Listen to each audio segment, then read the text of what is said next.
വയനാട് ജില്ലയിൽ കുറുമ്പാലക്കോട്ടയിൽ നിന്ന് 300 മീറ്റർ മാറിയാണ് ഈ കാണുന്ന 2 ഏക്കർ 33 സെന്റ് സ്ഥലം വിൽപ്പനയ്ക്കായുള്ളത്. പ്രൈവറ്റ് റോഡ് ഫ്രണ്ടേജ് സൗകര്യത്തോടു കൂടിയ ഈ സ്ഥലം എല്ലാവിധ റെസിഡൻഷ്യൽ പർപ്പസിനും കൊമേഴ്ഷ്യൽ പർപ്പസിനും അഗ്രികൾച്ചറൽ പർപ്പസിനും വളരെ അനുയോജ്യമാണ്.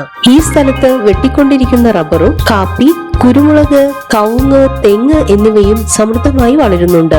ജലലഭ്യതയുള്ളതും വൈദ്യുതി കണക്ഷൻ സൗകര്യത്തോടു കൂടിയതുമായ ഈ സ്ഥലത്തിന് സെന്റിന് 40,000 രൂപയാണ് പ്രതീക്ഷിക്കുന്നതെങ്കിലും വില നെഗോഷ്യബിൾ ആണ്.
ഈ സ്ഥലത്തിന് 1 കിലോമീറ്ററിൽ എല്ലാ മതവിഭാഗത്തിന്റെയും ആരാധനാലയങ്ങൾ, സ്കൂൾ, ബാങ്ക്, ഹോസ്പിറ്റൽ എന്നിവയും 3 കിലോമീറ്ററിൽ കോഴിക്കോട് മാനന്തവാടി ഹൈവേയും സ്ഥിതി ചെയ്യുന്നു. ഈ കാണുന്ന 2 ഏക്കർ 33 സെന്റ് സ്ഥലത്തെക്കുറിച്ച് കൂടുതൽ അന്വേഷണങ്ങൾക്കായി വിളിക്കേണ്ട നമ്പർ 9072260926.